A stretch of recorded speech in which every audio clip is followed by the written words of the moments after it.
This is Nick Frazier. As the Tennessee Titans get ready for Sunday's game versus the Kansas City Chiefs, the two-tone blue have added Femi Oladejo, Bryce Oliver, and Ali Gay on the designated to return to practice list. Rookie wide receiver Xavier Restrepo will return to practice today from his ankle injury he suffered a few weeks ago. The Miami Dolphins are benching quarterback Tua Tagovailoa and starting rookie quarterback out of Texas, Quinn Ewers. The Dallas Cowboys plan to play quarterback Dak Prescott the rest of the season. And Heisman finalist running back Jeremiah Love has declared for the 2026 NFL Draft. Tonight, the Nashville Predators are in action versus the Carolina Hurricanes. Pre-game coverage begins at 6 with puck drop to follow at 7, right here on the Game Nashville Sports Network. For more, log on to thegamenashville.com. Your sports live here on the Game Nashville Sports Network.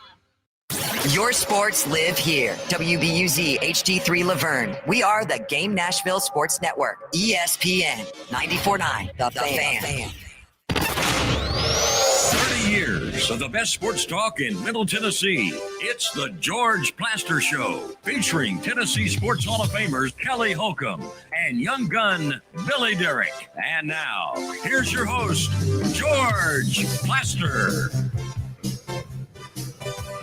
Hello again, everybody. Welcome in. It is, what is it? It's now officially a cloudy and very overcast Wednesday in Nashville, Tennessee. Hard to believe we are just over a week away from Christmas. Hope you're getting your shopping done. Let's start in Murfreesboro. Say hello to Kelly Holcomb. Kelly, how are you? What's up, George? I'm great. How you doing? I'm good. Got to get everything correct here. Mm-hmm. Yeah. How you been, man? You been running around today? You look good. Did you go give a speech or what? No, I had a lot of shopping to do. Oh, did you? Oh, yeah. Little Christmas shopping, everywhere. huh? Yep. Okay. And I had to turn over all of the registration forms, the people that have registered to win the golf cart. Yeah. I turned those in earlier today because tomorrow we will give away a $15,000 golf cart at Sports and Social in Green Hills Mall, courtesy of the folks at Mikey's Motors. That's pretty cool. That is pretty cool, man. And obviously you thank them for what they did, bringing that golf cart out there. And I know that they've got some publicity out there at Green Hills Mall, but you got to thank Mike and, everything that he's done for this. And we're truly appreciative for that. That's for sure. Absolutely. And thank you for sort of making the contact to start it. Parker, once again, let's make very clear you are not eligible. I'm not eligible, unfortunately, but my telomeres are fully lengthened and I'm ready to go, Kelly. Did you learn about them? Did you read a little bit about them? Yeah, I looked it up yesterday and it said that they are the cap to your chromosomes. I hope that's right. Absolutely. Yeah, absolutely. So, and you need them lengthened, but when you go in life, they get shorter and shorter. And when they start getting shorter, we start having problems. So George, get outside. Look into the sun, take your sunglasses off, walk a little bit. It's going to help you. How do you lengthen them Kelly, exactly?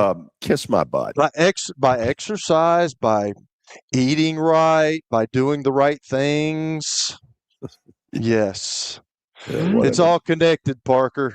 Yes. Listen to Mr. Science over here. Let's check in with Terry McCormick. Terry, of course, starts every show with us during football season with his daily Titans update. He, of course, is TitanInsider.com and Main Street Media. Terry, what is the news of the day? Well, Cam Ward spoke to us today, and I asked Cam, he was asked about the coaching search that's upcoming, and then I asked him a follow-up question about how much input he'd like to have as the Titans start to find their new coach. And he said that he would like to meet all the candidates and kind of get to know them throughout this process. So, and I think that's, in olden times, that probably would have been an unusual request. But I think more in today's NFL, and especially when you've got a guy who's the number one overall pick, getting to know beforehand, who might be the guy that's going to coach him and lead him and help shape his career is probably a pretty good idea. I know that the the last time that they were in a coaching search and they wound up with Brian Callahan, that I think they did allow Will Levis to have some input into the process as far as meeting the candidates that they brought in. So not an unusual move for the Titans to do that. Now, Cam's not going to have the final say, obviously. That's going to go to the front office and ownership. But I think it is a good idea to let him kind of see what he might be getting into with each of the candidates that they're going to bring in to talk to. Kelly, how do you feel about that? I don't know how I feel about it, to be honest with you, George. I really don't. I mean, I don't know. It's going to be interesting to see what all happens and what all transpires, and just who is the guy that comes here and does that. And it's going to be interesting to see at the end of the year who gets fired. Around the league. It always happens, and it's going to be interesting. I'm wondering about Mike Tomlin. But they're leading the division in Pittsburgh, and everybody keeps talking about them. Winning the division. So if they win the division, are they going to let Mike Tomlin go? Absolutely not. I know that people are disgruntled up there, but it's always interesting at the end of the year to find out who gets fired, who they think is going to get fired, who's going where. I don't know. Who knows? The minute he's available, he becomes a hot commodity. Oh, absolutely. Kelly, absolutely. And throw it out there. When you were playing, I know you started some through your career and you were also a backup some of your career, but you played with guys like Peyton Manning, who obviously had a lot of skins on the wall. I'm certain that any time Peyton would be involved, if the Colts were looking for a different coach, that ownership probably would have consulted him. So I don't think this is that unusual, but it might be unusual for a guy who doesn't necessarily have skins on the wall yet. Is that correct? Yeah, and that's where it's really unusual. And I don't know if here's another thing, Terry. Everybody talks about Peyton being involved in all that stuff. I'm not sure that's the case. Just being around Peyton and talking to Peyton before, they may have come up to him and asked, but I don't even know if he would want to be in that situation. Maybe once he got towards the end of his career, and maybe I'm totally wrong here. I don't know that, but I just know talking to Peyton at times, it just doesn't seem like he would be the guy to do that. Maybe wrong. I don't know. We have dead silence there. So, Terry, anything else you want to share with us? Yeah, injury report will be coming out here in a little bit. May already be out. Just haven't had a chance to check the email. But several guys, they got back today on the practice field. Bryce Oliver, Femi Oladejo, and Ali Gay. So a couple of edge rushers there and a receiver. And then, of course, they put 3 safeties on IR yesterday, signed a couple of guys off practice squads that are going to come in and have to get a crash course of what their defense is about, and then also picked up a guard named Garrett Dellinger off waivers from Cleveland. So a lot of roster shuffling going on here as the season winds down for the Titans. But I understand it when you are where you are. One, you got to have bodies, and two, if 1 or 2 of these guys wind up being a find and can help you out next year or beyond, then it's probably the smart thing to do. Yeah. It's certainly a different Kansas City scenario than we ever dreamed. Patrick Mahomes will not be the quarterback. Gardner Minshew will. The Chiefs will not be contending for a playoff spot. Who would have thunk it? Terry, wow. Thank you as always. These are definitely different times. All right. Thanks, George. Talk to you tomorrow. That's Terry McCormick. He starts our show every day with the Daily Titans Update. He is, of course, Main Street Media and TitanInsider.com. That leads us to one place, America's favorite update, sponsored by our Football Night in Nashville promotion. Join us out at Sports and Social in Green Hills Mall tomorrow night as the LA Rams take on the Seattle Seahawks. And don't forget, as George mentioned at the top of the hour and the top of the show, we will be giving away the $15,000 golf cart courtesy of Mikey's Motors. By the way, the game tomorrow night may well be the game of the year in the NFC. Amen to that. Because the winner That's who's going to get home field throughout the playoffs. Big NFL news was broken this morning. The Miami Dolphins are benching Tua Tagovailoa, and they are turning to 7th-round rookie quarterback Quinn Ewers. And not only is Tagovailoa being benched, he'll be the emergency quarterback with Zach Wilson, who is also on the roster, being named QB2. So, Kelly, they clearly were not pleased with what they saw Monday night. Is this, in your mind, the end of Tua in Miami? See, I don't know, George. I just remember watching him I remember watching him at Alabama when he was there, and I've always felt like that if you got him to go to his second and third reads, he wasn't very good. If he went to his first read, man, he's accurate with the football. His footwork was good. But when you take that read away from him and he has to go to other guys, I always felt like that's where he had a problem. I always felt like he kind of got locked in on a guy and he stayed with that guy. And I think that's just kind of who he is. I think he's an accurate passer. Looks pretty coming off his hand too, because he's a lefty. It's Steve Young. I mean, there's no question about that. I just don't know.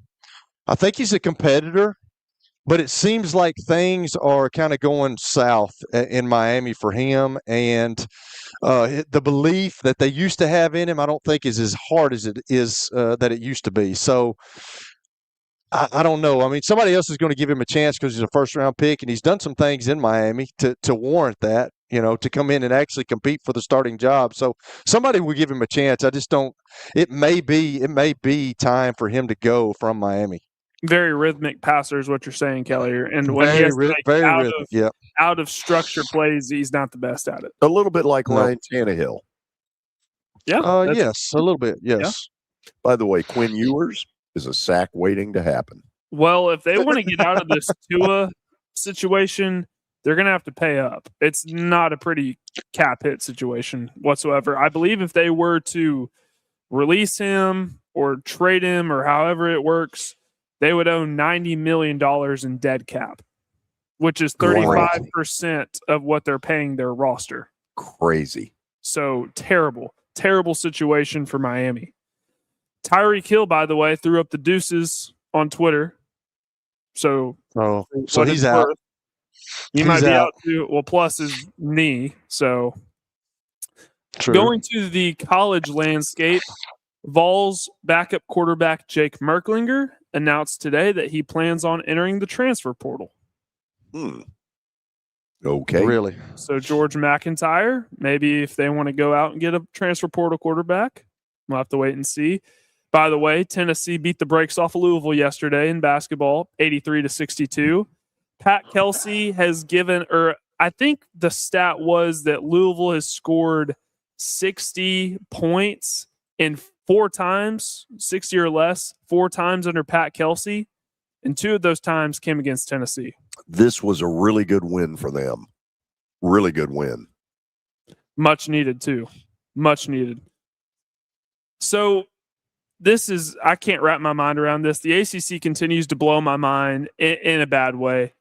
Starting next year, they're going to divvy up the league where 12 teams in the ACC are playing a 9-game conference schedule, and the rest of them will be playing an 8-game conference schedule. And they're going to adjust their tiebreaker so that they don't have what happened last year happen this upcoming year in 26. These conferences are too big. Too big. So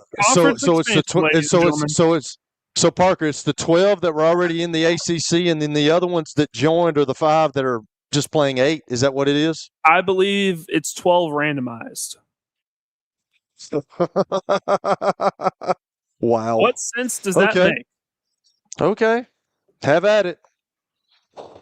Ole Miss and LSU seems like they're exchanging coaches. Ole Miss has hired interim LSU head coach Frank Wilson to its coaching staff. Well, this is part of the lend and swap program that the two schools have apparently organized. Really special to see all this friendship going on between Ole Miss and LSU. Friendship. Yeah. It's special. I thought it is they were special. heated rivals. One more bit of news. The Preds play tonight at home versus Carolina. They are winners of 7 out of their last 10. So wait a minute. That's the update. That's the update. So we tell people about Tennessee, Louisville, but Memphis and Vandy gets no mention. George, isn't Memphis below 500? I was also play-by-play announcer at both schools at one Why point. wasn't that your Plaster bet of the day? This is the Plaster Bowl. Why is it not your Plaster's bet of the day? Vandy's a big favorite. I'll say this. They have not played a lot in the past. This game is in Memphis. It's on national TV tonight at 6 o'clock. I think Vandy and Memphis ought to play each other every year, and it looks like they're headed toward that. I would also like to see Vandy and Memphis play each other in football. If the schools are going to bitch and moan about costs and all that kind of crap, then play teams that are near you. Kelly? I like it, George. Hey, that's just common sense, though, but I think common sense is gone in today's world. By the way, this might tonight be the first time in history when the two teams have gotten together. Vandy's the more athletic team. When they played here about 4 years ago at Memorial Gym, when Stackhouse was here, it was an athletic mismatch. And in that time, boy, have things flipped. Memphis is going to say, I'm not saying Vandy's going to win, but on the surface, what I have seen, they are way more athletic than Memphis. Best looking team in the SEC right now. Never thought I'd say that. Truthfully, I think they're the second highest ranked team in the SEC right now. Lenardi has them as a 3 seed.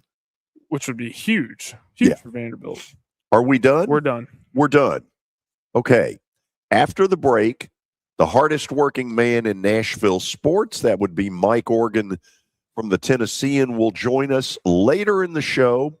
Mark McGee to talk about the surging Nashville Predators. Not many of us saw that coming. And then my buddy Dale Roble will join us later in the 4 o'clock hour. Kelly, tomorrow begins the 3 days of the actual last-minute toy store. We will broadcast from there on Friday, and I, for one, am pumped. I would be pumped, too, and it's awesome to get to talk to him every year just to talk about all the things that you do at that bowling tournament and all the things that, all these charities and that charity in specific help, man. It's awesome this time of year, and, some kids don't get Christmas much, but when you have something like this, man, it's special, and it's awesome to see it when it's in their eyes and they're so thankful. This is what it's all designed for. Yep. We'll go to the break on that and ask you to stick around with us on the George Plaster Show. When I got my first car, my dad told me, keep the gas tank full and my number on speed dial. Now parents are telling their kids, save 615-242-9000 just in case. I'm Blair Durham. If you or someone you love is in a wreck, call us. We're here to get you the money you deserve.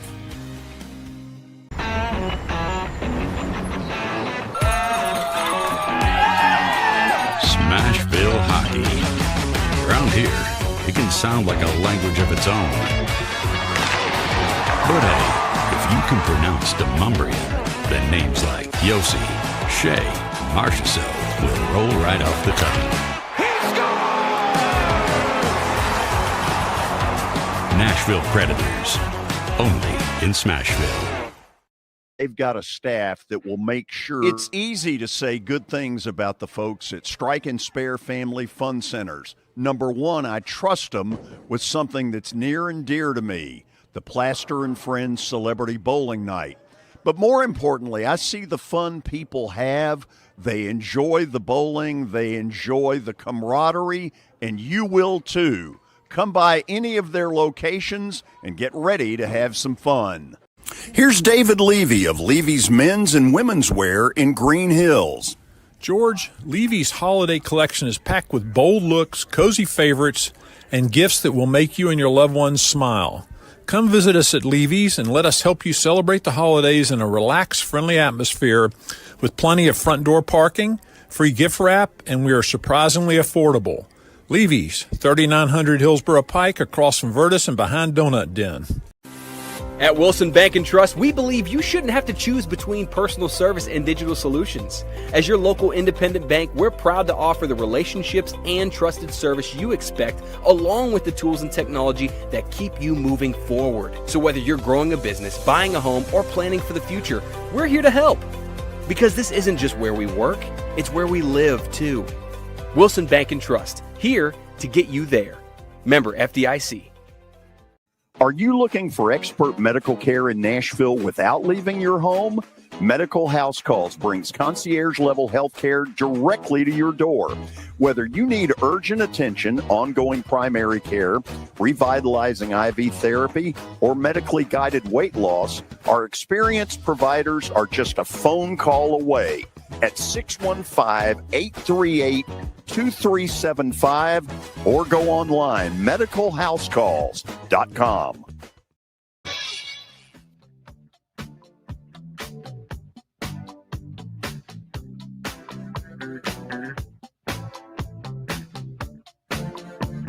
We are back on what is turned into a very cloudy Wednesday afternoon in Nashville. A lot of rain expected to move in early tomorrow morning, like about a 95% chance, which means it's going to rain. It is going to rain. 95%. Yeah, it's coming. It's coming. Okay, let's say hello to Mike Organ from the Tennessean, who, after all, is the hardest working sports personality in this city. Mike, how are you? I'm good, George, and I even work in the rain, so I'm good for whatever comes our way. You know, that is really heartwarming this time of year. Thank you for sharing that. The rain, the cold, whatever comes our way, yeah, I'll be on the sidelines. You're in. So a friend of mine called me this morning and kind of caught me off guard with the question of, okay, what do you make of Nick Saban purchasing a minority interest in the Predators? So I didn't have a very good answer. I'm going to toss it at you. What do you make of it? I was not surprised at all, George. I was in a staff meeting yesterday when we got word that an announcement was coming, and we knew what the announcement was going to be. And I was the least surprised person in the room that Nick Saban was interested in getting involved with the Titans, because in 2019, the Preds. Yeah, I'm sorry, not involved, not interested at all in the Titans. We could only wish. In 2019, Saban bought interest in this, not interest, he was part owner of the Music City Mercedes-Benz, where you get your cars, George, over here on I-40. And they had the grand opening, and I saw it, and I said, you know what, I'm going to go out there and see if Nick will talk to me. And it was in the middle of summer, so nothing was going on. And I went out, and I had no agenda. I didn't know what we were going to talk about. I mean, he was, as you know, at that time, he was winning national championships right and left. I wasn't going to pass on a chance to talk to him. So I went out, and we got to talking, and I guess I mentioned at some point that he had worn a Predators sweater to a game during the Cup run at Brickstone Arena. And he said, oh, we took heat for that. And I said, really? He goes, yeah. He said, people were worried I was coming up here and doing something, get whatever. And he said, but he said, I like hockey. And we got to talking, and the whole story, like I said, I didn't have any preconceived idea what the story was going to be. The whole story ended up being with him drawing analogies between hockey and football, the toughness, the ruggedness, the speed, agility, everything that goes along with both sports, and how he has a fondness for the game. He had developed a fondness for the game by watching the Predators, which I guess he can pick up in Tuscaloosa, and it ended up being a really interesting story. So I knew he had interest there. I also know that he's close to Haslam, and when I heard about it yesterday in that news meeting, I wasn't surprised at all. I remembered all that. And matter of fact, I went back and found my story from 2019 and tweeted it out. And, said, hey, this didn't just happen. Saban's had interest in the NHL and in the Predators specifically for quite a while. Didn't he also make an appearance at a game in the 2017 run to the Stanley Cup final? Yeah. And I think he wore the sweater there, and it hung down to his knees. And I think that's where it first started was when the Predators made that run. He had casually watched the team from afar, and then when they got good, like any other sports fan, he was like, now I'm really going to pay attention to them. So I think that's where his initial interest came from. So, Mike, I want to broach the subject of what has been water cooler talk all over the city, and that is Diego Pavia's outburst after the Heisman Trophy. And what I've kind of put out there is that, look, the NFL people are watching this. They're not going to like this, and they're likely to tell him at some point, and let's face it, he's probably a third-day draft pick, not because of ability, because of size. I would think at some point they're going to tell him, listen, if you come to our training camp, those two brothers aren't coming with you because every time you and them get together, bad stuff happens. Tell me what you think. Yeah, the thing I didn't like, obviously I was like everybody else and didn't like what he did initially, with what he said about all the voters. And then he doubled down on it later that night and went to a party and held a sign that was even just as bad, where he directed it directly at Indiana. And, it's hard to say that you made a mistake when you do it twice. So that bothered me. And then, like you mentioned, George, if Tim Tebow couldn't make it in the NFL, and I felt like Tebow had more of natural ability than Diego has, then it's going to really be hard for him. No, he's not 6 foot tall. They list him at 6 foot tall. When he goes to the combine next month, we're going to find out he's probably 5'9". And so he was a fringe NFL player to start with. To get drafted, now he might be looking at a camp invite. This did not help him at all. And the apology didn't help any because nobody believes that he wrote it. Everybody believes it was his team, if he has a PR team, or it was Vanderbilt. And this is not going to go away either, George, because now Clark hasn't spoken to it yet. So that'll be the first question asked of Clark, either before they leave or when they get to Florida. And it's just going to linger. And, you're like you said, I think the NFL is going to have to say, hey, you've got to show us that you've changed, not really learned, but that you've figured out that you don't need to be around these brothers in certain settings. Let me get both of you in this. It isn't his future that he could absolutely kill it in the Canadian Football League?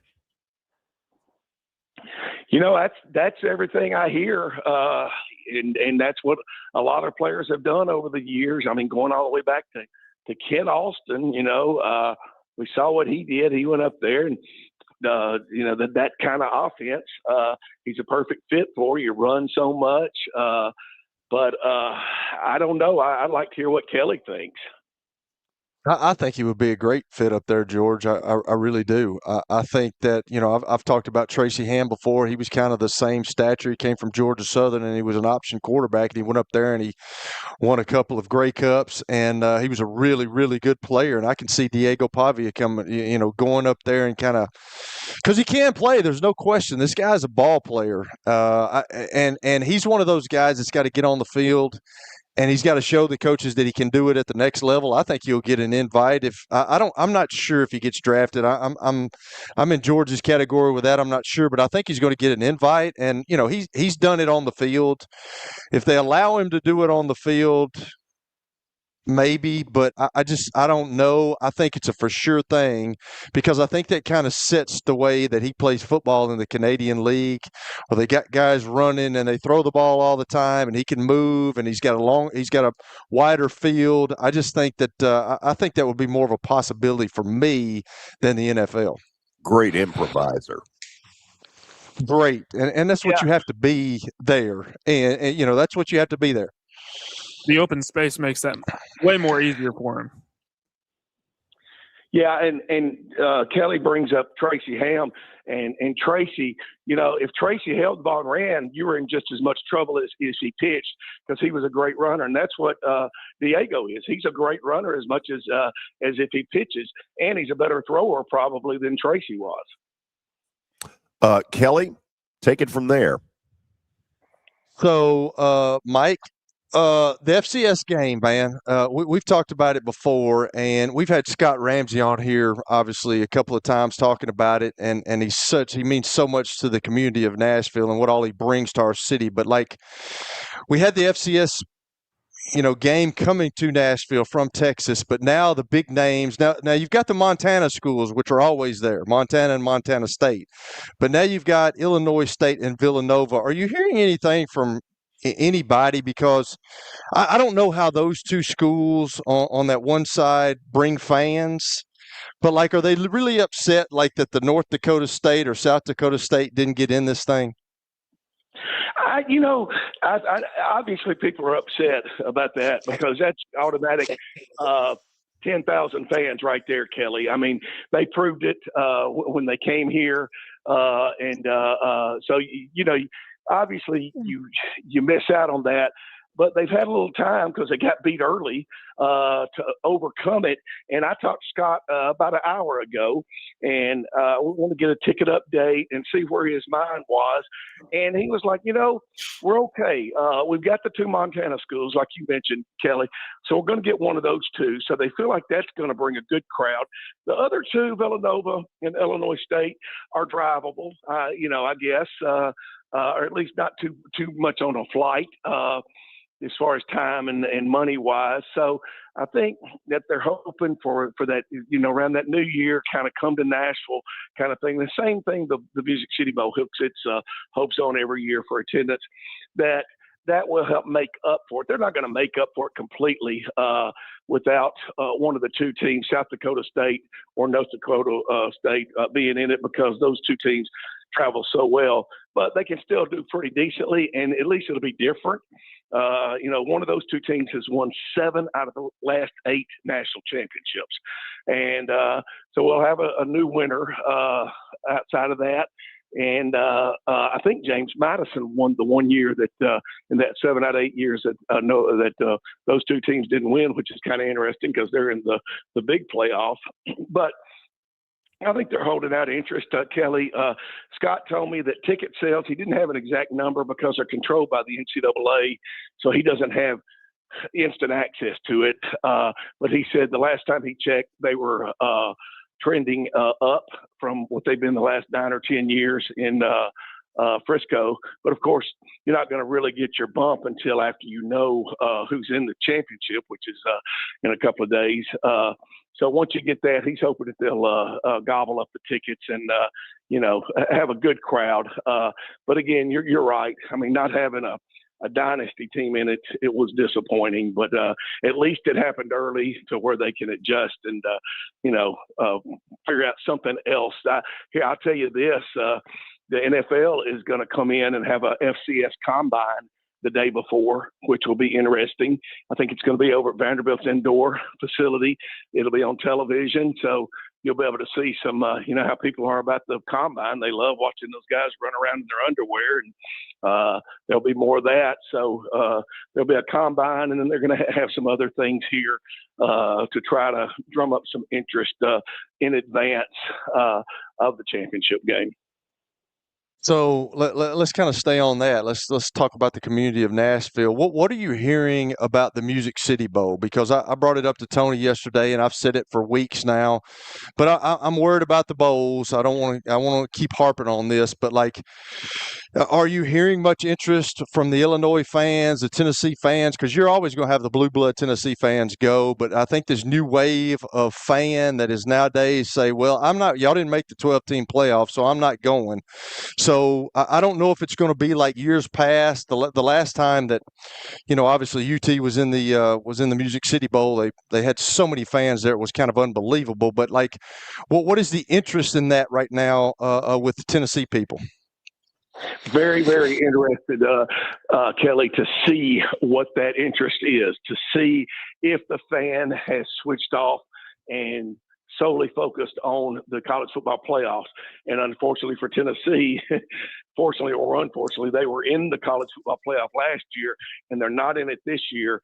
So this year cannot be considered a success, even though expectations dropped off after last year because of the quarterback situation.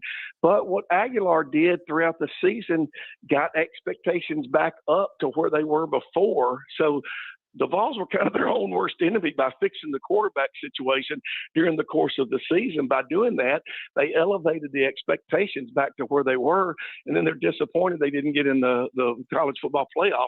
And, of course, they weren't even close to getting in the playoff. So that will help a little bit in that they've had some time to get used to the fact that they were going to be in a bowl game. I think they chose the Music City Bowl over the Duke's Mayo Bowl. I think it was a good decision.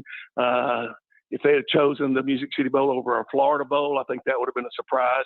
But I think that Tennessee at least still has faith in its fans that they'll still get a large crowd. Now, you mentioned they've been in the bowl 3 times, the Music City Bowl, and I want to say the average is 68,000, and that's way more than any other bowl. I figured it up the other day, and I think it's 68,500 to sell out. And, to get 50 or 55 is good in there. So, we're going to see. I mean, if they don't get 60, then if they still get 60 in there, I think you can say, the fans still just want to see the Vols. These are fans from Memphis and West Tennessee and Nashville that don't get to go up to Neyland very often. This is their chance to see them. Fans from, Southern Kentucky, if they've got some fans there or whatever, that it's their opportunity to see them. But if they only want to see them if they're in the playoffs, then, that's even more destruction that has come from the CFP. And we've talked about it before, specifically the Music City Bowl has got to get in that extension when it goes to 16 teams expansion in order to survive, I think, because I don't think any bowls outside of the CFP are going to make it long term. And my last question here, and if I've asked you before, I've been hit a lot, Mike, so I'm not sure if I ask you, because I've asked somebody this, but obviously every year I get to do the TSSAA games. Was that kind of concerning to you, all the blowouts that they had? Well, I had one good game with the Brentwood Academy and the Baylor game, but like, is that concerning to you or to the TSSAA with all the amounts of blowouts they had this past year? Absolutely. And you and I haven't talked about it.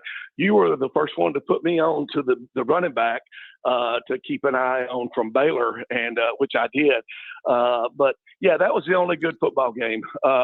And I watched it. Paul Wade's a good friend of mine, went to my high school, and it was the only good contest that I saw. I can't remember if there was a good contest. And the reason I can't, Kelly, is because there's too many of them. There shouldn't be that many. That's true. I've told this before. When I got to college my freshman year, I remember seeing guys wearing their Letterman jackets, and if it said playoffs, you were impressed. If it said had their record 10-2 playoffs, that was impressive. If it had AA state champion or AAA state champion, that was a guy you wanted to get to know. If you had an intramurals team, you thought, hey, we got to get him on our intramurals team. That was impressive. Nowadays, if I was a freshman in college and I saw some guy wearing a state championship jacket, I would just think, that's just one of 7. And I just wouldn't be that impressed. And I think that's disappointing because it takes away from the really good players and really good teams in that they don't have to do that much to win the championship. Mike, I wanted to go back to Kelly's original question about Tennessee and where expectations were this year. The thinking was if Nico was to come back, that there would still be a drop-off because you lose a lot of people to the draft, you lose a lot of people to the transfer portal, a lot of those defensive players that were on that 23 team graduated and went on, or the 24 team. So the thinking was there was going to be a step back anyways. Then when Nico left, you bring in Joey Aguilar from App State. You don't really know what to think of him. Nobody really knew who he was until he got to Knoxville. And you get into the season, Tennessee fans are just hoping to make a bowl game, maybe go 7-5, 8-4. And then you get in the season, and then all of a sudden the expectations raise. No, wait a minute. I never heard anybody say 7-5. Well, I talked to several. Heard one a lot of person Vols say fans that I talked to would have been happy with 8-4 before the season started. Bull. And then I was one of them. Well, I was one of them. That's not 7-5. That's not 7-5, Parker. 8-4. Then we get into the season, and people are upset that Tennessee's not in the playoffs. What do you make of that, Mike? So sorry that my question was crowded with Kelly and George. Mike apparently enjoyed it.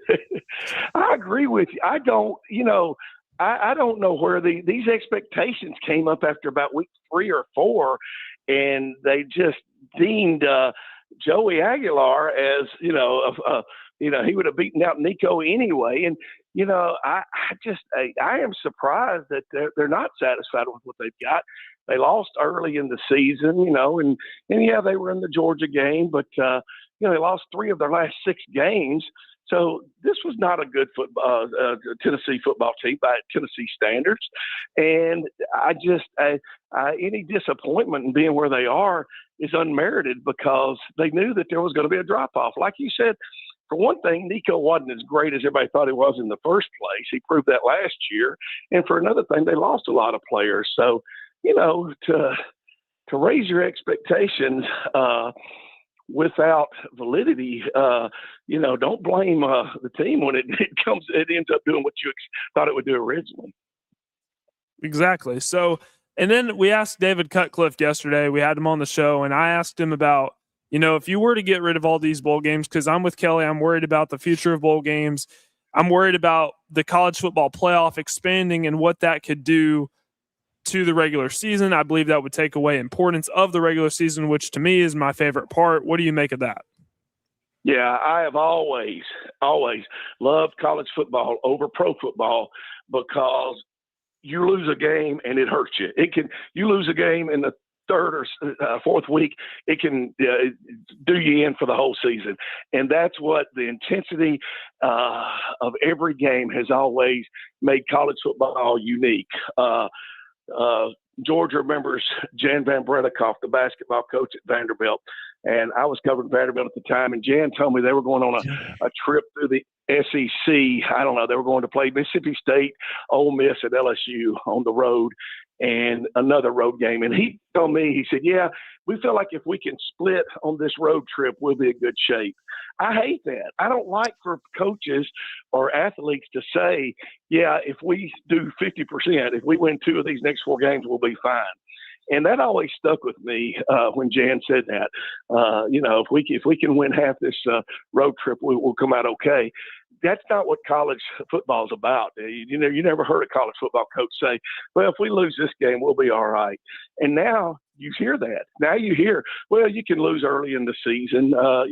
Alabama lost to Florida State early in the season, and they still came out okay. And now we know that didn't really happen. They still got in by the skin of their teeth.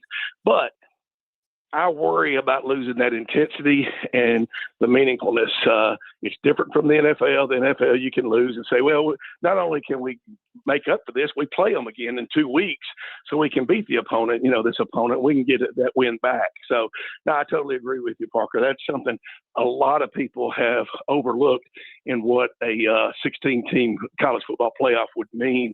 It would mean that you can lose not just once, twice, maybe three times and still get in. Mike, looking at the calendar, this is probably the last time we have you on in 2025. So first of all, Merry Christmas to you and your family. Thank you so much for everything you have done for us, and looking forward to more of it in 26. Well, thanks, George. I really enjoyed being on with you guys this year and look forward to next year.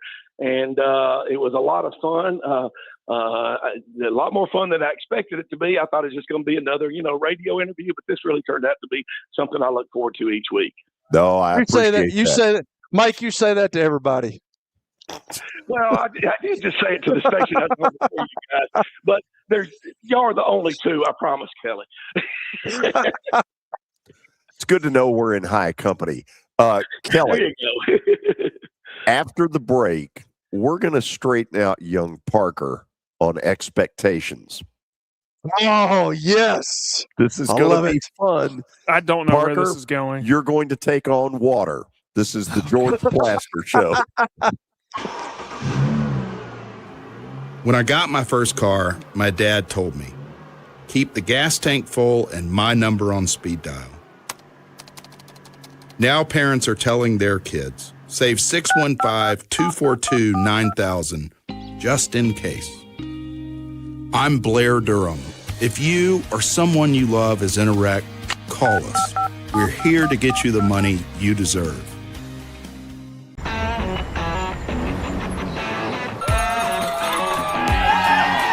Smashville hockey. Around here, it can sound like a language of its own. But hey, if you can pronounce Demumbrian, then names like Yossi, Shea, Marchessault will roll right off the tongue. Nashville Predators, only in Smashville. Sports and Social in Green Hills Mall is the new home for our Football Night in Nashville promotion. Their food is terrific. Their TV setup looks like a racing sports book in Vegas. And if you're a sports fan, you can't beat it. Starting September the 4th, we'll broadcast from Sports and Social every Thursday night. There's Pop-A-Shot, great football, and the chance to win a beautiful Mikey's Motors golf cart. See you at Sports and Social in Green Hills Mall. Here's David Levy of Levy's Men's and Women's Wear in Green Hills.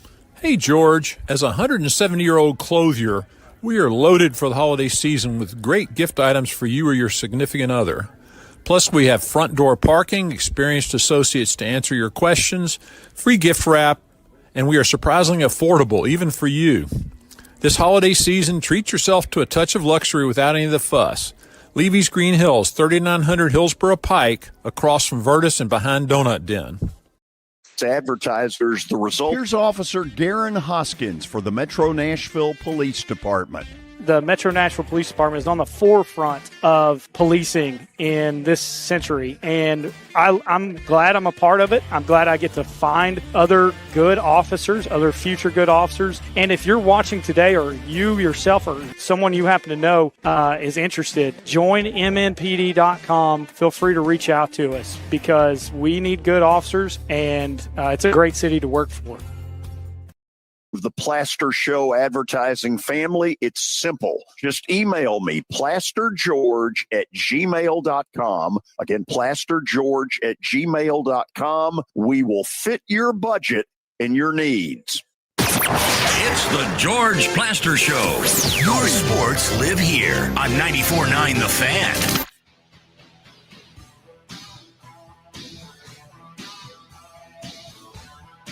Kelly, you and I are going to have some fun during this segment, even though it'll be a short one.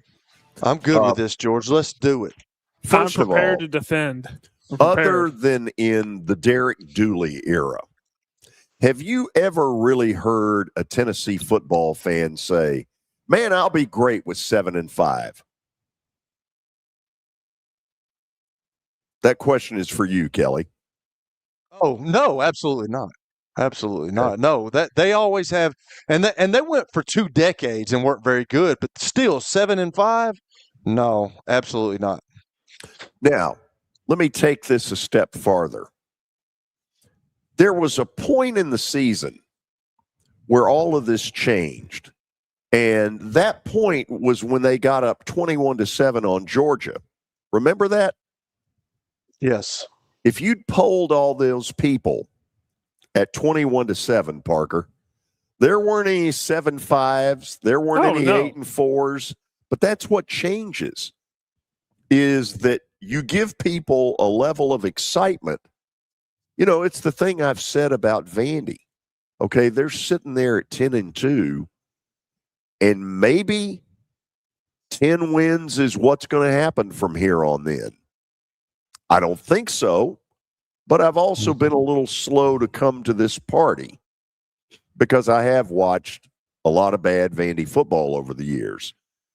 What ends up happening is stuff like 21-7 on Georgia changes people's expectations. Right, Kelly? 100% right. They thought they had something, and it all got taken away in the same afternoon. But they did think they thought they had something when they stayed with the Georgia, and Georgia has worked their way up to kind of take the place of the Alabama, the Nick Saban Alabama, and everybody, that's their measuring stick. So when their measuring stick, when they play well, they should have won the game, but when they did, they obviously didn't, but that's everybody's measuring stick. So then expectations did change. So it's like a sliding scale, I think, is what George is saying. Now, let me say this, Parker.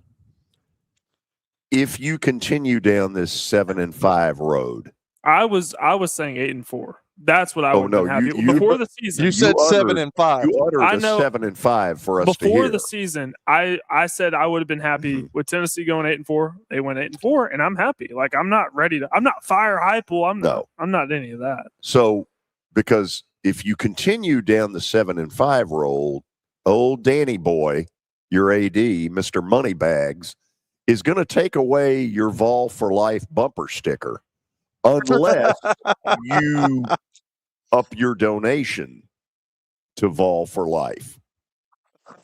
I have a rebuttal. Okay, I have let's a rebuttal. hear it. I can't wait to hear this. So we did not know a lot about Joey Aguilar, and this is the truth. This is God's honest truth. Tennessee would have taken a step back with Nico, if he was on the team. Regardless, they would have taken a step back. I full confidence will say that. Joey Aguilar. People didn't believe that, though. People didn't believe that. Well, there is a large section of this fan base that is irrational, that is very rabid. So I don't consider myself in that majority. What do you consider yourself? I try to look at this as rational as possible. Really? I try to. Yeah. So anyway, I 7-5. When Joey Aguilar announced that he was committing to Tennessee, I went back and I watched a little bit of his film from App State. The dude was very turnover prone. What Josh Heupel did a great job of was masquerading that for 3-4 games into the season. Then we started to see the turnover Joey Aguilar start to show up. So my expectations never changed, even with the Georgia performance. They never changed because I knew who was coming down the pike. You're playing at Alabama. You're playing at Florida, which I don't care how bad Florida is. The swamp is haunted. And then you have to play Oklahoma, which I expected to be a playoff team before the season. That's 4 losses. So when y'all were up 21-7, there weren't some visions of sugar plums. Sure, I was excited. Sure, I was excited. But then what happened at the end? Max Gilbert missed a kick, and then my heart was broken. Kelly, it's a very sad story. It's kind of pathetic, to be honest with you, but it is what it is. He's a usual Tennessee.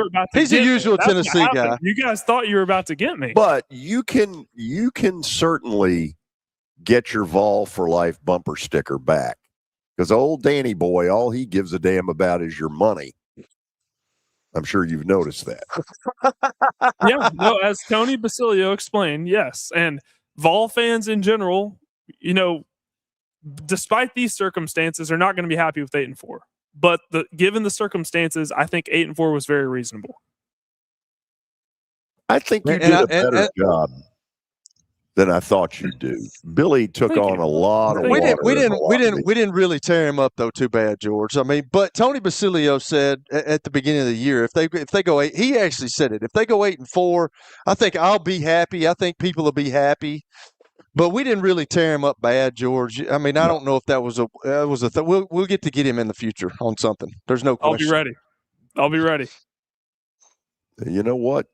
You continue down this path, that bumper sticker will go away. I passed test number 1, baby. Yeah, bumper sticker will go away. It wasn't a hard test to pass. It was open book.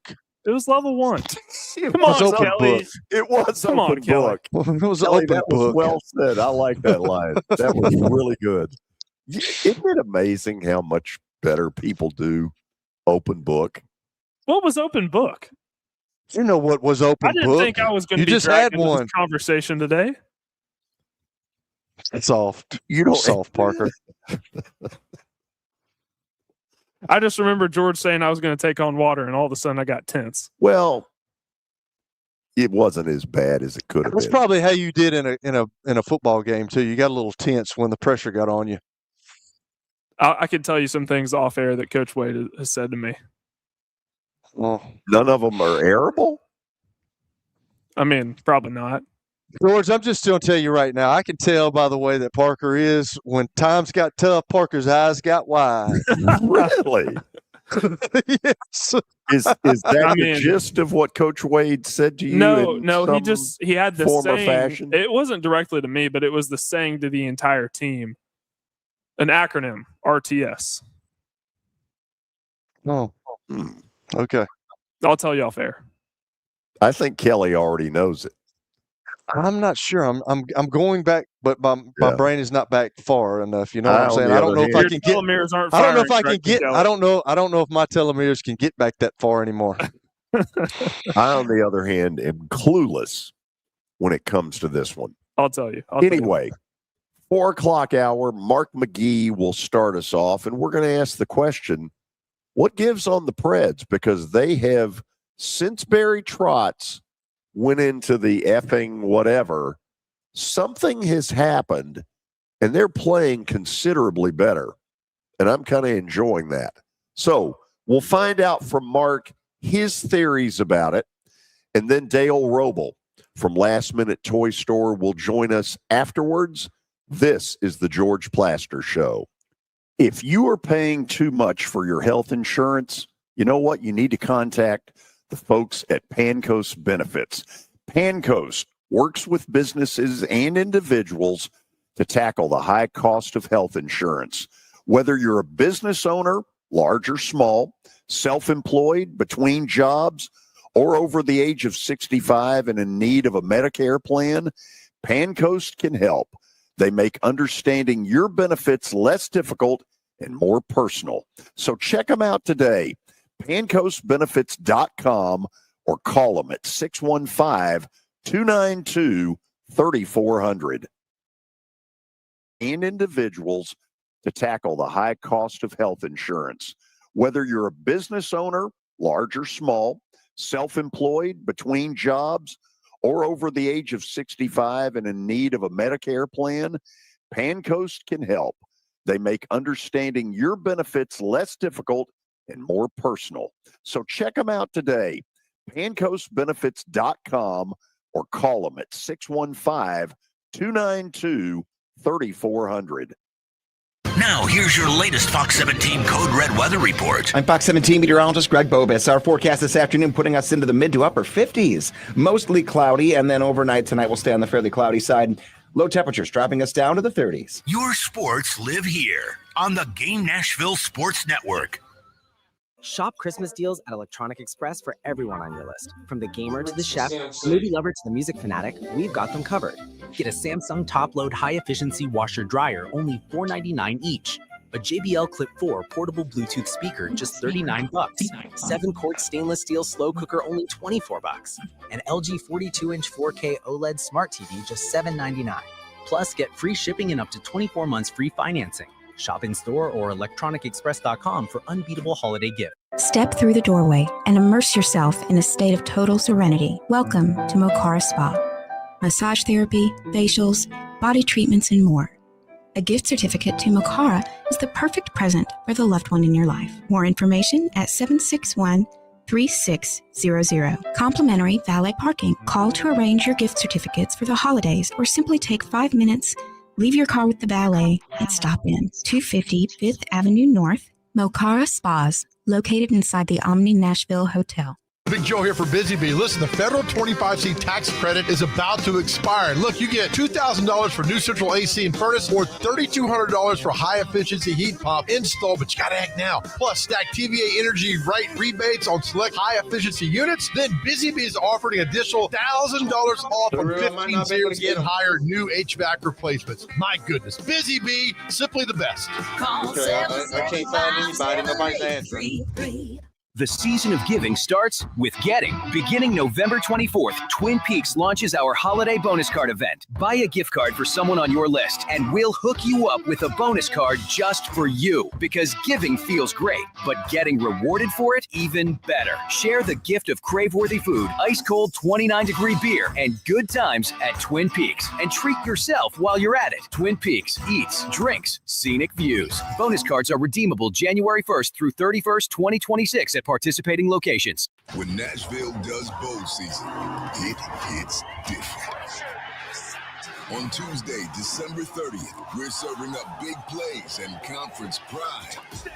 Join us at Nissan Stadium when the SEC battles the Big Ten in the Liberty Mutual Music City Bowl, where the party hits harder than bowl season glory and football roars loud enough to rattle Broadway. Get your tickets now at musiccitybowl.com. Brought to you by the Tennessee State Lottery.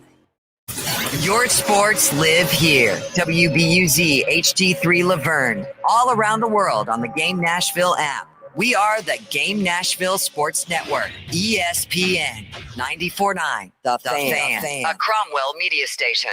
It's the George Plaster Show. Your sports live here on 94.9 The Fan.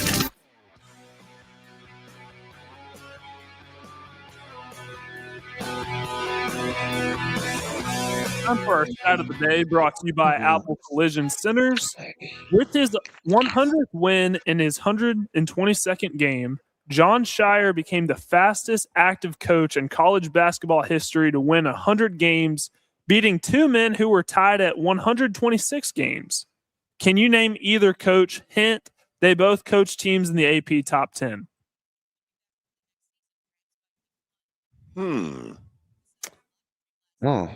Okay.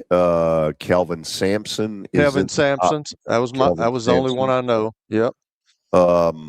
Is Kansas in the top 10 right now, George? I don't think so. Okay. They are not. I think Kelvin Sampson was my guy. Are they in some good coaches? Oh. Rick Barnes is not in the top 10. You know what? Rick is St. John's in there? No. No, his first year was, I think, Boston University. I wouldn't think that would have done it. Kelvin Sampson and I got nothing for you, George. Sorry. Kelvin Sampson and I had a Mark Few. Kelly, is that are you rolling with that? Yeah, absolutely. I'm confident in George. You got one. Tommy Lloyd. Really? Mark Few, Gonzaga, and Tommy Lloyd of Arizona. We could have been here till midnight, and I would not have gotten Tommy Lloyd. I would not have either. I would have guessed. Mark Few definitely. That was a good pull. That was a good pull, George. Matt Mark Painter Few. and Purdue is there. Yeah, and that would have been because Painter, if I remember correctly, had a nice start at Purdue. Yeah, it's a good question. It is a tough question. Woo. Okay, we are officially into the 4:00 hour. From our digs at the Fordyce Center in Bellevue, the Predators tonight host the Carolina Hurricanes. I almost said the Carolina Panthers. I almost said that earlier, too. The Carolina Hurricanes at 7 o'clock. Our buddy Mark McGee joins us to talk about this latest surge that they have had. Gee, to me, this one has kind of come out of nowhere. Oh, it has. That's definitely come out of nowhere. But it's just kind of funny in a way. But, they lose 8-3 to the Panthers.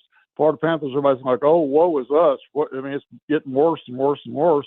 And then Barry Trotz goes off on his tangent about trading players and things better shape up. We better do this or whatever.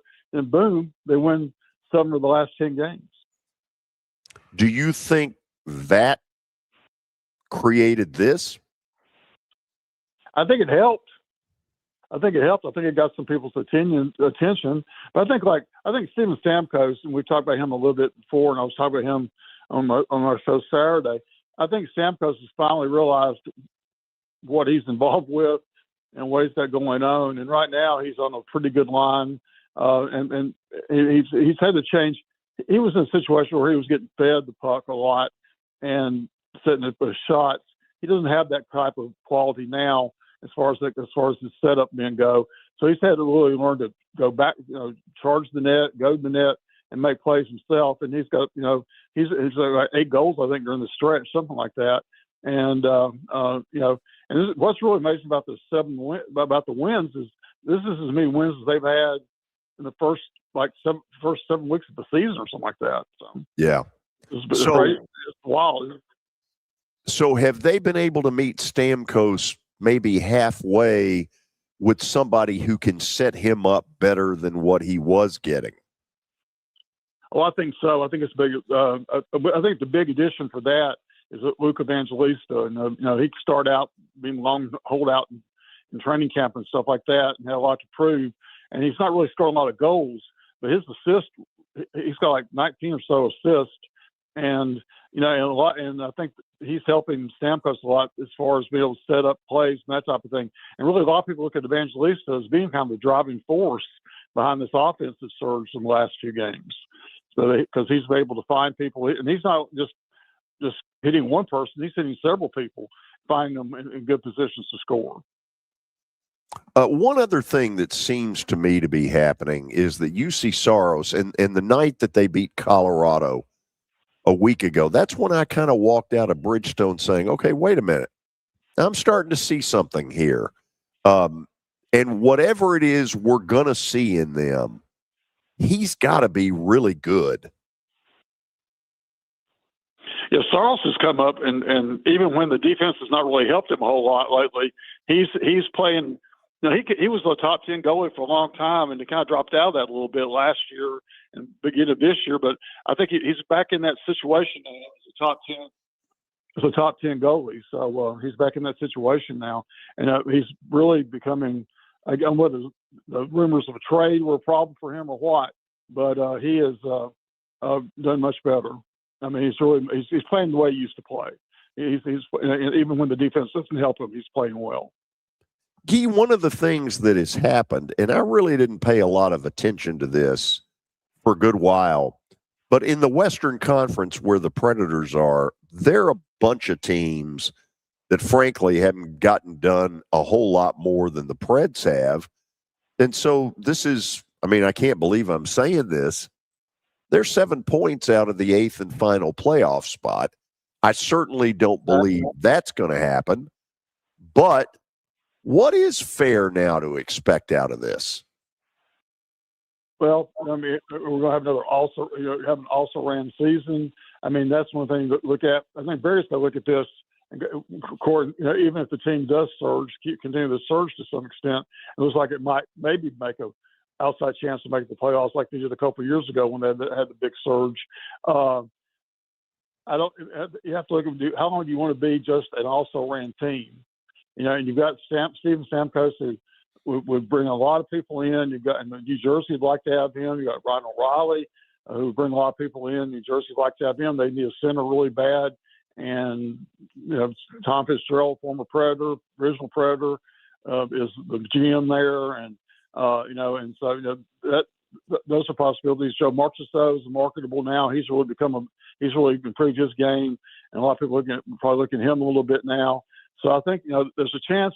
What do? You want to say, okay, let's be on the fringes for a while longer, or do you want to say, okay, maybe we can really, really make a big surge here and get a first round pick or two, and maybe a really top prospect for some of these guys, and really start rebuilding So it's Barry's going to be putting on, if this continues on, Barry's going to be put in an odd situation comes to close the trade deadline as to what does he do? Is he a buyer or a seller, or does he just stand pat? How's he handle that? So, and you're talking about them making the playoffs. If they win 3 out of every 5 games from now on, they could they would make the playoffs. Right. Of course, you got the other teams ahead of them that have to drop off a little bit, like Dallas and Colorado and Winnipeg would have to drop a little bit maybe, but there's still a chance to make that outside, make that last playoff spot there. Like I said, Utah's kind of faded. They were doing pretty good for a while. They faded. You've got Chicago was doing pretty well for a while. Bedard was doing great, and they've kind of faded a little bit too. So those were teams that they were kind of battling at the bottom. And then Vancouver's was a dead last now in the Western Conference. So so there's Nashville and St. Louis is struggling. So do you say, okay, let's go all out, and just maybe make that last playoff spot, or do we just say, okay, we're in a rebuilding mode. We're not transitional, as Barry said before. We're now in a rebuilding mode, and now's the chance to do this. What is management? And I guess I'm asking mostly Haslam, who, to his credit, really doesn't say a lot for anybody to garner any headlines. What kind of charge is Barry getting, do you think, from him? To improve the product on the ice.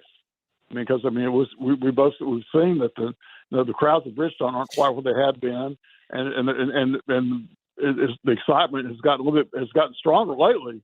But for the excitement had really gone out. I mean, it wasn't quite the Bridgestone Arena that other teams talked about as far as atmosphere and that type of thing. And I think that's coming back with these wins.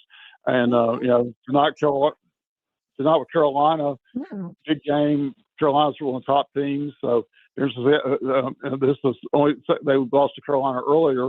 To be interested to see how they do against them tonight.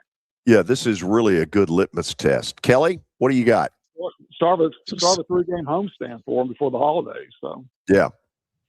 So Mark, I was off a little bit. I hope I don't repeat questions. I didn't hear the first ones. But what does this resurgent right now, because everybody, before we started talking about all this, everybody was upset about Barry Trotz. Everybody was upset about Andrew Burnett.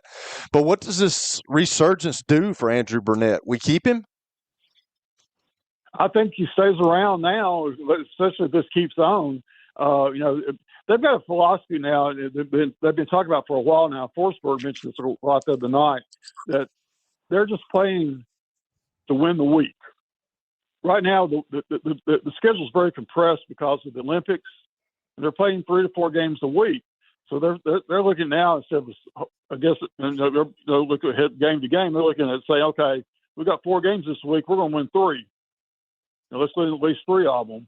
They're looking at this in a week-to-week situation, and I think doing it in that type of just little bits and pieces like that has made them focus more or whatever. But Burnett seems to feel like that they have finally gotten used to his system and maybe realize what's going on with it, and and it's producing some things. So all these young kids are doing really well too. I mean, Matthew Wood was a first-round pick a couple of years ago. He's doing great. Reese Schaefer's doing great. You there, Guy? I think we lost him. Oh, yeah, he had a good point. He was on a roll. That was a good answer. He was on a roll. Will he call us back, you think? Kelly, they have gotten, well, let's see. Okay, let's go to the private chat and try to, okay, he's still on. Mark, can you hear us okay? Maybe he hit a dead zone. Maybe he's driving. I don't know. The dead zone. The dead zone. Usually on the interstate for me. So, okay, we're getting another one. Let's put this one up. Okay. That'd be a good idea. Please do. Let's see if we can get him back in there. Kelly, I don't know what to think. I don't know if the winning is more the product of getting a little more St. Louis Blues who obviously suck. But then they beat Colorado, which is the hottest team in the league. And I walked out of Bridgestone that night, not only shocked, but like, okay, maybe there's something here. But then there's a part of me going, okay, is it fool's gold? You know, I know what I want to believe, but I'm not sure I do. Well, let me ask you this: since you're one of the great fans of the Nashville Predators, what do you think they have done that's changed for the trajectory of this season? Like, is it obviously it's playing? Obviously they're coming together, but is it effort? What's the biggest difference right now? I don't know. And in fact, why don't you just ask Mark that, because he's back on? I think it's a great question. I don't pretend to know. Okay, Guy, are you back on? I'm back on, I think. Yes. Yeah. Okay. Go ahead. Go ahead with your last thought. Go ahead with your last thought, because you had something good. You were on a roll. Well, I was talking about the young players doing well, like Schaefer, Wood, Sverkov, and even Michael Bunning, who I think is on a contract situation next year or this year. But those young guys are really good. Evangelista, was a young guy too. So so the young guys are right now. Okay, so let me ask you this, Mark. You're kind of going in and out on us, but I just heard you. I just asked George this. What do you think? What do you think this team has done to this point that has changed so dramatically, where they've won 7 of the last 10? I mean, is it effort? Is it scheme? What is it? They've become more resilient. They aren't giving up, and they're more they're persevering more than they persevered early in the season. I think they got really. I talked about this earlier with some people. I think that people like Stamkos and Marchessault came from programs where they were winning all the time. I think those guys came in and were like, what's happening here? I think that they had trouble determining how to work with a team that was mediocre at best. And I think they finally realized that, hey, if we kick our games up, maybe everything will help out. And there's Marchessault starting to perk back up after his injury. Stamkos has found his mark right now. And and so I think that's helped a lot. But the young guys coming in are pushing people and are playing up to their potentials right now. And so it's a good combination. But I think they're just more resilient. They're not backing down. In the Colorado game, I mean, they won that in a 3-2 shootout. They probably would have done that earlier in the season. So I heard y'all talking about playoff team. You don't think they're a playoff team, though, do you? If they win 3 out of the next 5, if they win 3 out of 5, 3 out of 5, 3 out of 5 the rest of the season, yeah, they could be. But the other teams would have to drop. You'd have to have somebody have to drop off in front of them probably, and that's not going to happen. Winnipeg can sometimes be kind of hinky, but Colorado's the best team in the league right now probably, and of course they beat them, of course, but they split with them the last week or so, and then of course Dallas can have it. Dallas can get in some valleys occasionally as well, but they're all very much better teams than the Predators right now. But it's not beyond realm possibility. They could either get one of the top 3 or 4 picks in the draft next year, I mean this coming year, or they could be in the playoffs, 1 of the 2. So it seems like I ask you this every year, one of the first times that I talk to you, but like during the year, I know you watch it realistically or religiously, but like who has underperformed and who has overperformed this year that you didn't think or you thought would play better, or who you thought would play worse and they played really good? Brady Shea's underperformed, the defenseman. He's way underperformed. He kind of showed that a little bit last year, but this year's worse for him. He is not doing well at all. He is probably of those 3, Marchessault, Stamkos, and Shea, buys that free agent buys that Barry made. Shea's the worst one of the 3 by far, and he's not perking up at all. And I would say probably a rookie like Matthew Wood coming in and making a huge contribution, and Luke Evangelista, even after his holdout, coming in and really, he felt some pressure. He's not scoring a lot of goals, but he is distributing the puck. He's finding people that are in a position to score, and his assist ratio is huge right now. And so he's doing a great job. Those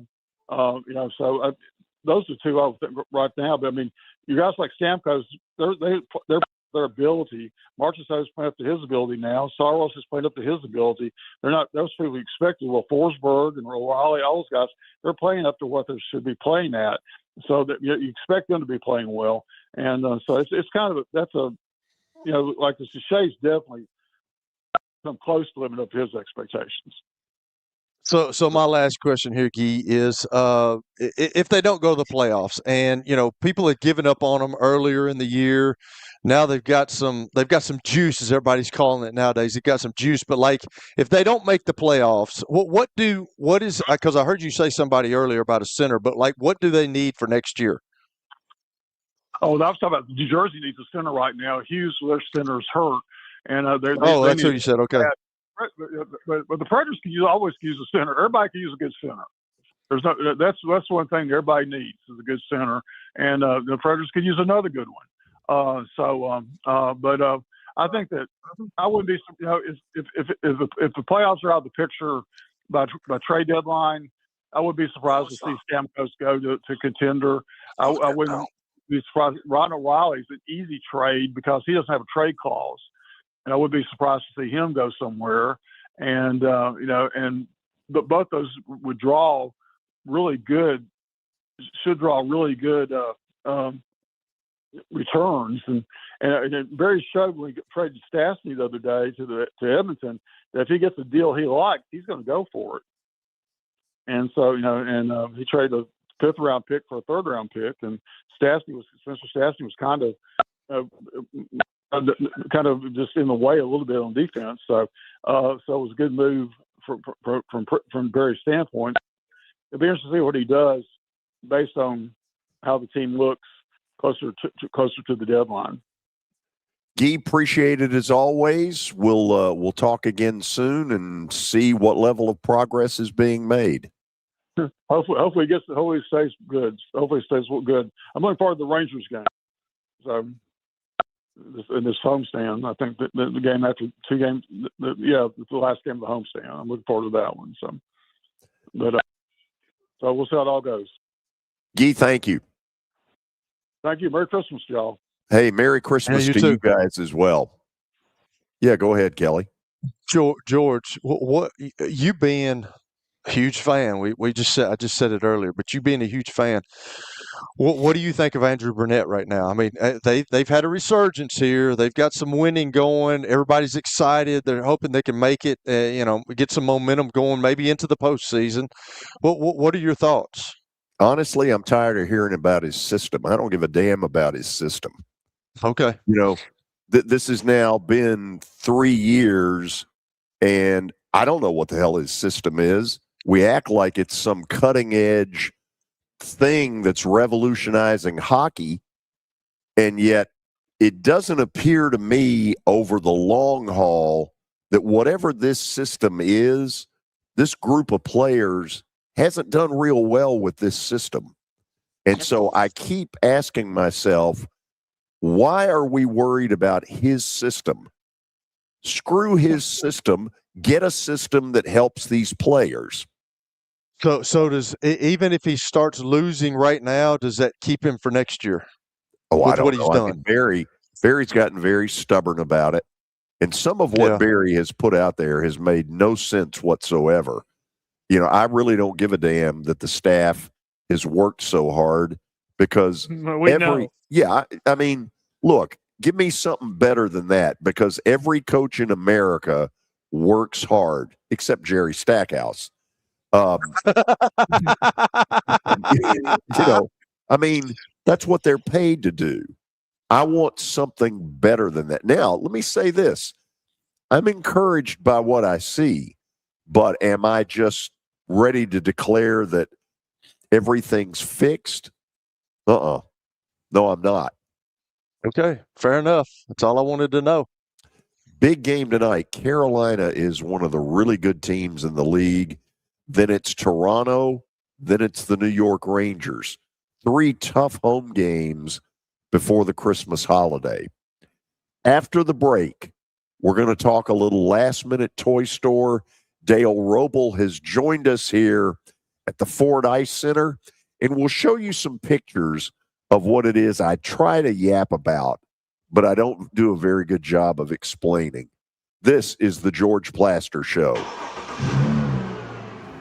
When I got my first car, my dad told me, keep the gas tank full and my number on speed dial. Now parents are telling their kids, save 615-242-9000 just in case. I'm Blair Durham. If you or someone you love is in a wreck, call us. We're here to get you the money you deserve. A golf cart from Mikey's Motors is the perfect way to get around this summer. Whether you're going to the park, the pool, or the playground, do it in a brand new golf cart from Mikey's Motors, Franklin and Murfreesboro. Summertime fun in Tennessee. That's what we sell at Mikey's Motors. Come see how we roll. Venture Express has been helping people in this area for more than 40 years. They're headquartered in Murfreesboro with over 30 years of dedicated fleets involving production, manufacturing, and corrugated experiences. They're an asset-based company with over 700 tractors, 4,000 trailers, and 800 drivers. If you need their help, dial them up 615-793-9500 or log on to ventureexpress.com. You've heard me talk about the putting zone. Well, guess what? It's now open, and it offers a revolutionary indoor golf experience featuring state-of-the-art putting surfaces designed to replicate real-world course conditions. It allows players of all skill levels to practice, compete in tournaments, and connect year-round. Go by and see them at 3040 Sidco Drive and tell them Plaz sent you. Are you looking for expert medical care in Nashville without leaving your home? Medical House Calls brings concierge-level health care directly to your door. Whether you need urgent attention, ongoing primary care, revitalizing IV therapy, or medically guided weight loss, our experienced providers are just a phone call away at 615-838-2375 or go online, medicalhousecalls.com. It's easy to say good things about the folks at Strike and Spare Family Fun Centers. Number one, I trust them with something that's near and dear to me, the Plaster and Friends Celebrity Bowling Night. But more importantly, I see the fun people have. They enjoy the bowling, they enjoy the camaraderie, and you will too. Come by any of their locations and get ready to have some fun. Plaster and Friends Celebrity Bowling Night. ESPN Radio lives here. Your sports live here on ESPN 94.9 The Fan.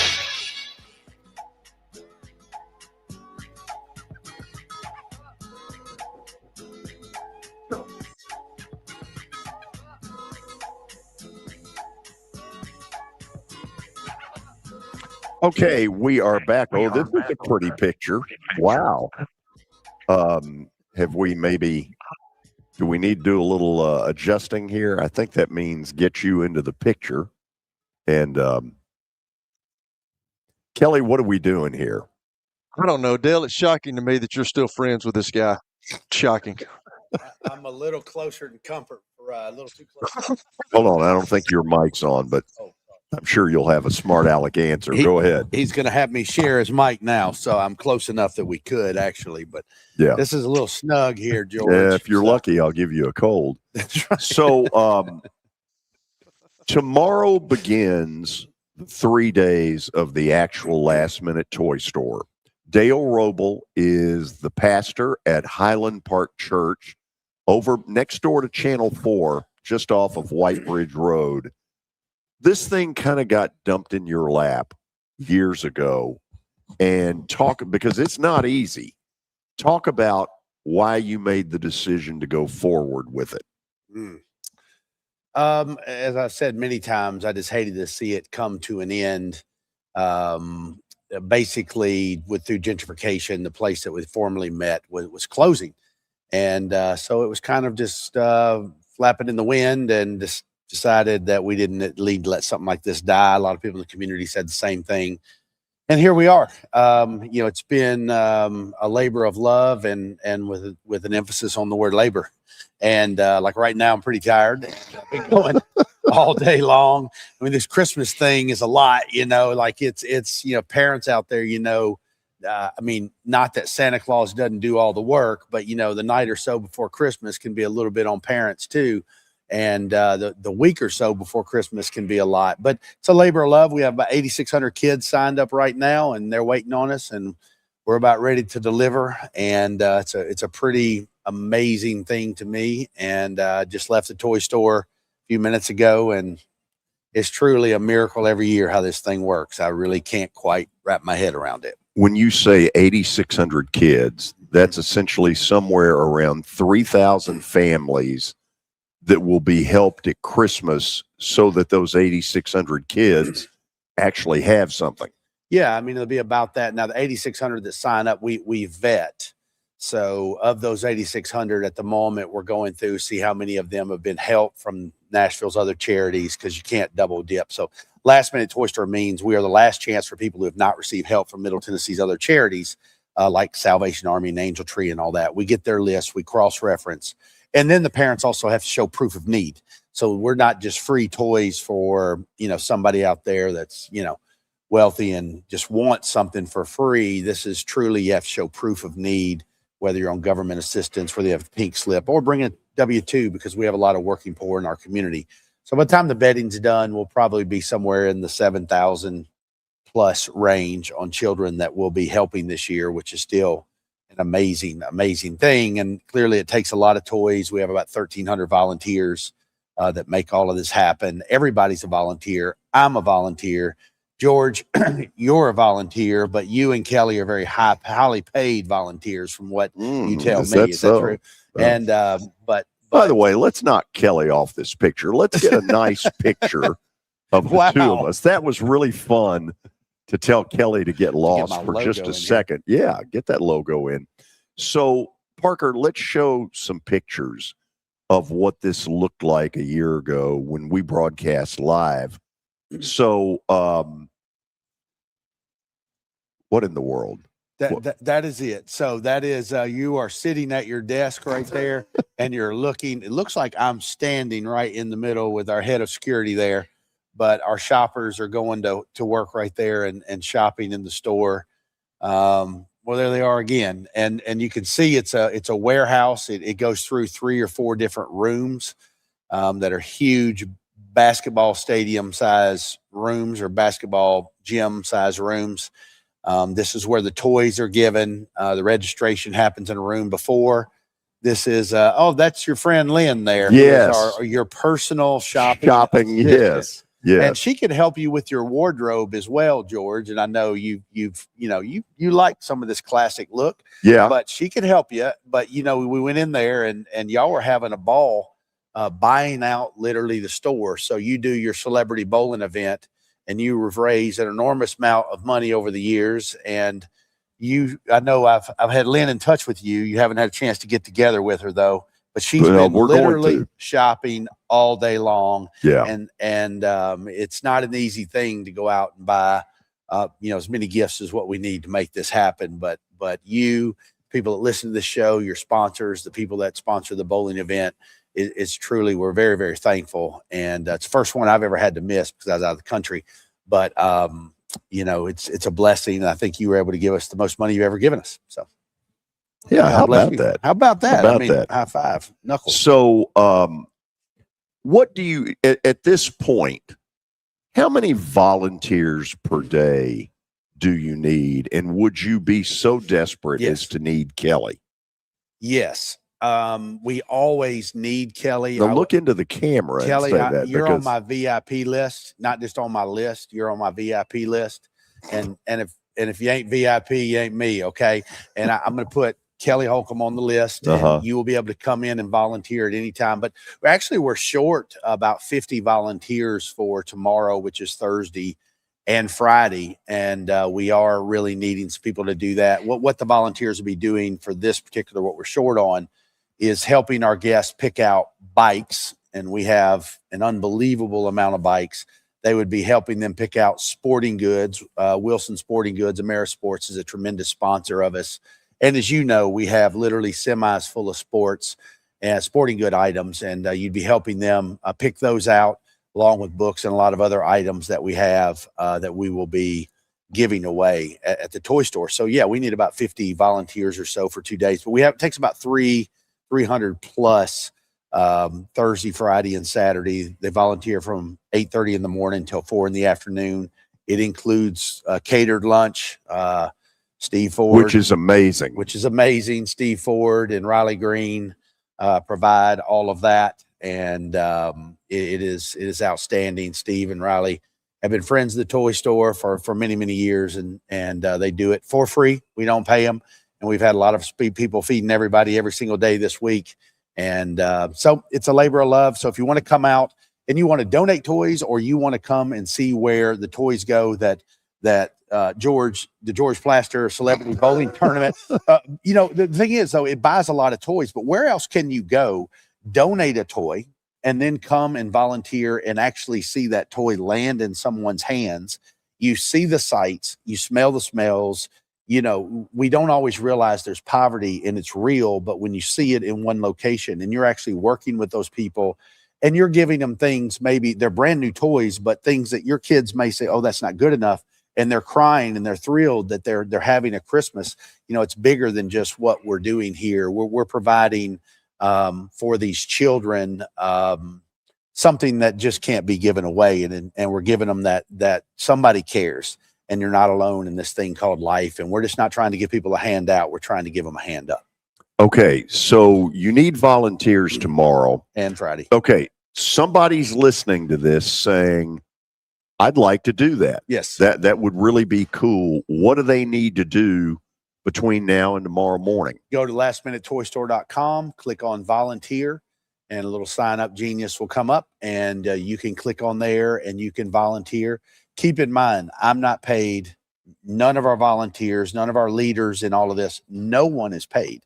We do this out of the kindness of our heart, and just go in there, look at it, see what job you would want. I can tell you outside shopper is where we need some people. If it rains, you will be moving around inside the building, and we'll try to make that work as best we can. And then you'll also be one of the last people they see. You'll be the one helping them into our shuttles, which run them back to their cars, wishing them a Merry Christmas. And you ultimately be the face of the Last Minute Toy Store. And you'll get to see the big smiles and how thrilled people are to be taking home. There are no children that come to the Last Minute Toy Store. It's just parents and guardians. So they go home, they celebrate Christmas however they do it.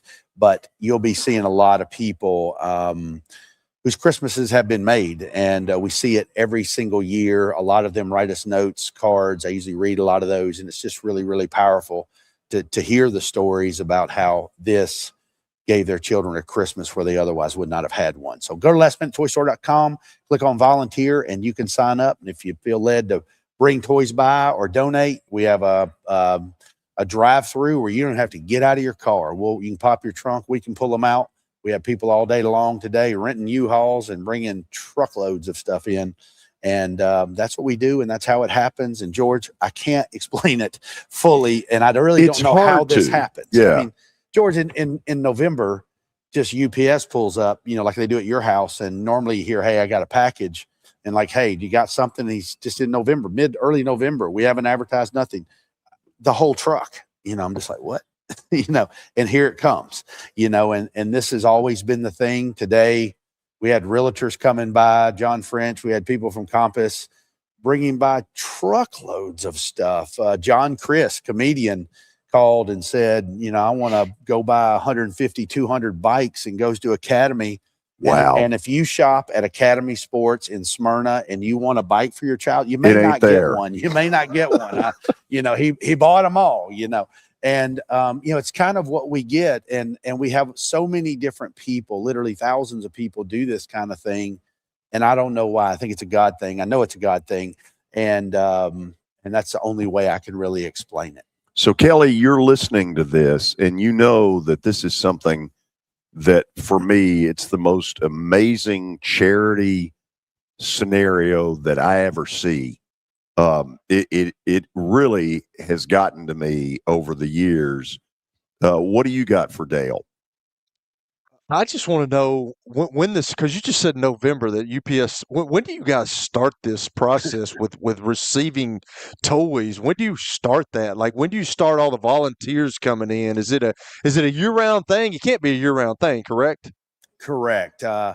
Because we really don't have a location. We do it at the Davis County Sheriff's Office, and not sure we'll be there next year and how that will work. But they start showing up in November. People just get used to doing it over the years, and it's just like when the store opens. How do people know to just start bringing toys? I guess it's 30-something years of doing this and having the credibility of, hey, we're all volunteers, and I'm not paid, and you're not paid, and we're not paying for this. And a lot of charities in town pay hundreds of thousands of dollars to advertise their charity. We don't do any of that, and all the advertising we get is just because we love our community and we want to help those in our community that need help. But when do we start? I guess we start in January, George. Is that about right? And then it just takes flight. And I can't explain it other than after 30 years of doing this, our community knows how important it is. And people say, I'm out shopping looking for gifts. And they say, if I had children still in my home, my child would love this. They buy it, they bring it. We have lots of people that buy on Amazon, ship it over. We have lots of grandmas that go out and just go crazy and pop their trunk, and they are so thrilled, and they don't come to the toy store, but they know some child is going to be happy. And it's just, it's the miracle of Christmas. It's the only way I can explain it. And if you come out and see it, you're always John Chris said today, who's the comedian. He said, the first time I volunteered there, I thought, what am I doing here and why am I doing this? And he said, I couldn't believe it. Like, all of a sudden, I'm helping people I don't know that clearly are in absolute, utter poverty. The eye check says that. And they're crying and hugging me over these toys we're getting. And they're certainly getting a lot of great toys. But he said it's really a powerful, moving thing to know that just by volunteering your time, you're doing something for them that no one does. You see them and you care, and we're trying to help them because we can't, George and I certainly couldn't do this by ourselves, but it's 1,300 people, businesses, companies, offices, news media is just as much a part of this as everything else. Couldn't do it without all of them. And that's really what it's all about. Kelly, if you want to come out, you'll certainly be on my VIP list, and we'll put him to work. On mine. We'll put him he'll be on mine. He'll get extra barbecue. I need to put it on the calendar at some point next year. Yeah. I need to probably come out and do that. And so, my last shot here, Dale, is: do you get a stench of mothballs while you're sitting there? No, but there is some cough drop smell because he's a little clogged up right now. Yeah, a little menthol. A little bit. A little menthol. Yeah. But, the Lynn Shopper thing really got Kelly, I know. So she could she could get him right, but I don't know. I mean, what do you mean you don't know? I think he goes back to, like, he wore to his bowling event. He wore some 1975 slacks that were khakis that look, they were hot, high waters. You remember back in the day when we called them high waters? He had high waters on, Dale. Joe Paterno. Absolutely. Yeah. Yes. So now it's Jim Harbaugh. So Kelly, here's the thing that you will understand. Okay, he's a great front man for this. Hopefully, in some small way, by what we've done, we've been able to get the word out more than before we started. But one of the real heroes behind this thing is his wife, Kelly Roble. Let me tell you, she is an organizational wizard. When you see 300 some odd volunteers in a back room, at different times, having lunch, and then you see how many Bibles was it she went and raised the money for? Thousands. Wow. More than much every child, I guess. The Bibles we get are a kind of Marvel animated Bible. They're $18 to $12. She come to me the first year and said, Dale, I want you and I to raise $75,000. And I was like, honey, have you lost your mind? And, we did it. And I'll say this, and I got to give credit where credit is due. I mean, Jelly Roll has paid for a lot of that as well. And we've just seen a lot of people, when you do what God asks you to do, you really don't have to worry about how it gets done. It just gets done. Several years ago, we used to go out and buy $20,000-$30,000 worth of bikes from the donations, like what you all would do. And we just said, we're not going to do that anymore. We're going to trust God with this. And right now we probably got 700, 800. I don't know how many bikes we have sitting over there. And we don't buy any. They're all donated.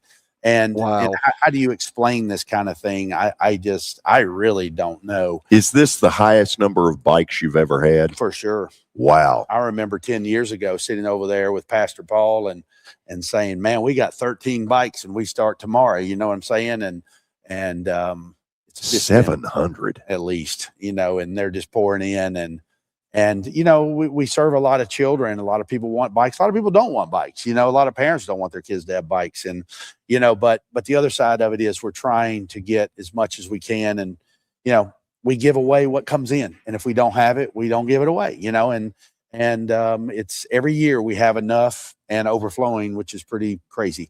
And it's y'all been a blessing, George. You started this bowling event, I think, in 2014. Yeah, that was a pitiful effort. Actually, the 2014 effort was pretty good. You had a lot of Titans and a lot of really famous people like Kelly and all this kind of stuff that were there. But that was pretty phenomenal. You've been doing it ever since. And you've raised 6 figures plus probably and more. So, George, you've been a huge part of this. You're on our board now, sadly. You have to sit through our meetings. Hold on. What's the problem, Kelly? What are you doing? What are you thinking? He actually has a good idea every once and again. Yeah, because he never stops talking. Like sometimes at our National Football Foundation meeting, we're trying to get out of there and he won't stop talking. No, but that's about football. When it comes to this, he's like he leaves it to the pros. No, I should, because there's some people in there that really know. They have turned this thing, Kelly, into a science. And I really learned it a year ago. A year ago was the first time I had the opportunity to volunteer all 3 days, and to watch the level of organization that Kelly Roble has established.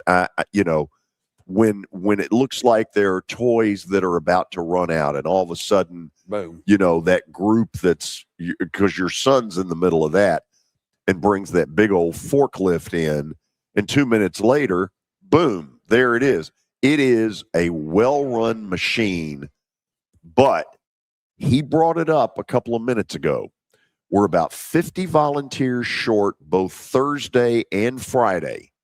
So if it's in your heart to do something really cool and really good before Christmas, say it again. What do they need to do? Hey, just go to lastminutetoystore.com, click on volunteer, and you can pick what you want to do. Where we really need people is our outside shoppers. You'll be helping people pick up bikes, Bibles, books, sporting goods, and things like that. And the other thing we talked about is if you want to come get a tour, George will be there. And if you don't have time and you just want to come see what's going on and you're interested in maybe being involved in this, George will give you a tour. I'll give you a tour. It's almost something you have to see Kelly a for tour yourself. And as you know, and George is be great at this. And once you see it for yourself, then you really understand what's happening, and you see how all of us coming together make this happen. And you mentioned what we do, but there's 1,300 people, and we're all in this together.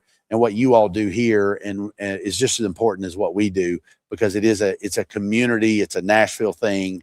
And it's bigger than Nashville. It's people all over Middle Tennessee that make this happen. So, and now, God bless y'all.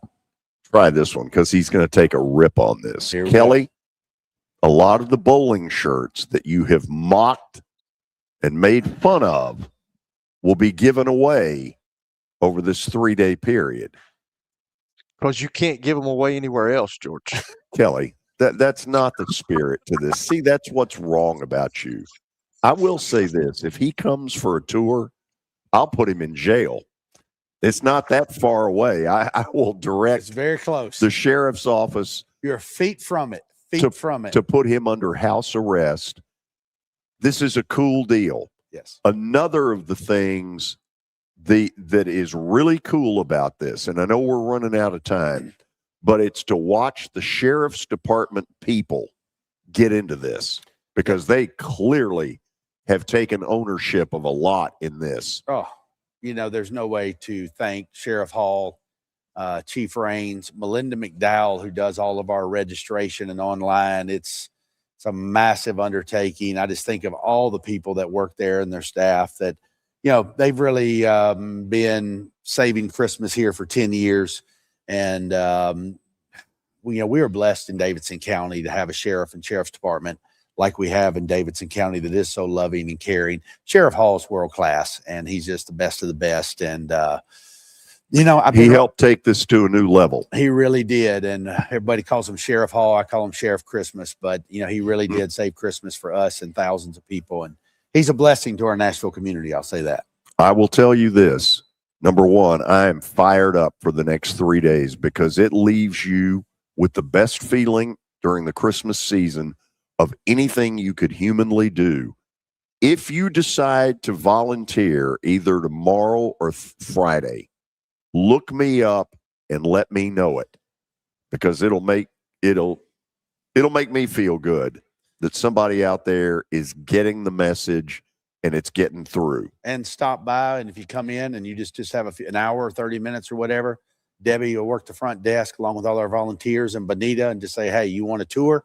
And ask for George Plaster or Dale Roble or any of us, and we'll show you around and show you what it's about. And it would be our honor and our privilege to do that. Again, we're all volunteers, and it's just showing you what happens is very important, and showing the people that make this show happen and make the Celebrity Bowling event happen and so much more. So it'd be our honor, and I know you'd be honored if they would come out as well. So don't be shy. We're inviting you to come out if you'd like to do that. So thanks for coming out here. Thank you, George. And I'll be seeing a whole lot of you this week. Yep. So. And that's not a good thing. Okay. We'll go to the break, and then we'll get some of Kelly's cynicism, and we'll get Plaster Bet of the Day, which causes some of it. All of that next on the George Plaster Show. When I got my first car, my dad told me, keep the gas tank full and my number on speed dial. Now parents are telling their kids, save 615-242-9000 just in case. I'm Blair Durham. If you or someone you love is in a wreck, call us. We're here to get you the money you deserve. Here's David Levy of Levy's Men's and Women's Wear in Green Hills. George, Levy's holiday collection is packed with bold looks, cozy favorites, and gifts that will make you and your loved ones smile. Come visit us at Levy's and let us help you celebrate the holidays in a relaxed, friendly atmosphere with plenty of front door parking, free gift wrap, and we are surprisingly affordable. Levy's, 3900 Hillsborough Pike, across from Virtus and behind Donut Den. As the trusted premier custom home builder in Middle Tennessee, Donnelly Timmons has over 20 years of experience in the industry. Whether you're looking to build your dream home or renovate your current home, their team will ensure that every client and every remodel is unique, luxurious, and completed on time within budget. Founders Dustin Timmons and Joey Donnelly have over 25 years of construction experience in the Nashville area. Together, they have completed projects in Forest Hills, Oak Hill, Green Hills, Franklin, and Brentwood. Dustin and Joey believe that communication is the most important aspect of all construction projects. Therefore, they personally manage each project themselves and are involved in job site activities on a daily basis. Their commitment to quality and integrity has earned them an outstanding reputation among their clients. Contact them to set an appointment for a free consultation or to view some of their completed projects. Give them a call at 615-456-7983 or log on to DonnellyTimmons.com. If you are paying too much for your health insurance, you know what? You need to contact the folks at Pancoast Benefits. Pancoast works with businesses and individuals to tackle the high cost of health insurance. Whether you're a business owner, large or small, self-employed, between jobs, or over the age of 65 and in need of a Medicare plan, Pancoast can help. They make understanding your benefits less difficult and more personal. So check them out today, PancoastBenefits.com, or call them at 615-292-3400. Call them at 615-292-3400. It's the George Plaster Show. Your sports live here on 94.9 The Fan.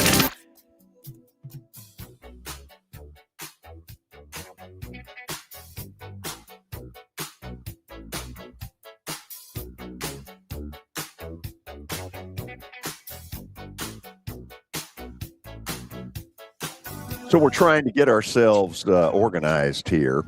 I don't know, Kelly, the thing that is hard to do in this is to fully make people understand the impact this thing has. And the only thing I can tell you is come out there and see it, because once you do, you won't believe it. You just simply won't. It's when you do things like that for humanity, George, it's a huge thing. And when Dale told me about his wife buying Bibles, that's impressive. $75,000 worth 2 years ago. That's so impressive, man, because you're not only doing something, but you're getting the word out about Jesus Christ. You're getting the word out about God. It's unbelievable, and that's why it's successful, George, because the people like Dale Robles and they've got their hearts in the right place. And Absolutely. I've done stuff like that before at Christmas time and at Thanksgiving, and just to see the smiles on the kids' faces and the families, man. When I was in Cleveland one time, we went downtown one time to a soup kitchen and handed out food, and man, so just like Dale said, the people that are struggling, man. You can see it. It's an eye test. You can see it, and some of the things that people go through that a lot of us have no clue about. And when you see that, and when kids get to see that joy for something that somebody else has done for them, and the humanity humanity's in our life, man. It's all about love, and when he said that about the Bibles, that's the greatest part about it. What that family has done, when I hear 700 bicycles, and there's a storage area outside that I go out and look at every year at the very beginning, and I'm just blown away by what they've accomplished. Now, I've gone out with the money that we have raised in the past. I wasn't able to do it yesterday, but in years gone by, if you walk into a Target or a Walmart or TJ Maxx, whatever, with $17,000 at your disposal, you can do a lot of damage. You can buy a lot of toys. And what they did one year was bring a big truck from the sheriff's department, and we filled that sucker. That's what a bowling night can do, and I'm proud of that. It's awesome. It's an awesome deal. I say it every year when this comes about. It's an awesome deal you've done, George, and people have fun. It's fun for you. It's hard for you, but when the last ball is gone down and it's banged into the pins and it's over, there's a sense of relief. Yes, it in November it causes pain, and that's a perfect segue to the folks at the Dr. Gill Center. Are you tired of living with back pain? What would you do if the pain was gone? At the Dr. Gill Center, we've helped thousands of people over the last 30 years break free from pain and get back to living life. We're committed to your outcomes, and our caring team listens, understands, and offers real solutions to neuropathy, back pain, and joint pain without unnecessary surgery or medication. Choose the clinic that listens. Choose the clinic that cares. Call the Dr. Gill Center today at 615-882-4838. Let's make your pain-free life a reality. Okay, and now for the real pain. Beat last night. Was it a point? Was it a point? 6. Jack State, where Riley Green played college football. It was just mentioned. By the way, did anybody see the final play of that game? I didn't see the final play. I fell asleep with 3 minutes left. It was a Hail Mary that I missed by an eyelash of pulling off that would have resulted in a 4-point win. We're done for today. Sports and so there it is. Louisiana. Over Delaware, the Blue Hens. Now we're done. See you tomorrow. Now, here's your latest Fox 17 Code Red weather report. I'm Fox 17 meteorologist Greg Bobus. Our forecast this afternoon putting us into the mid to upper 50s. Most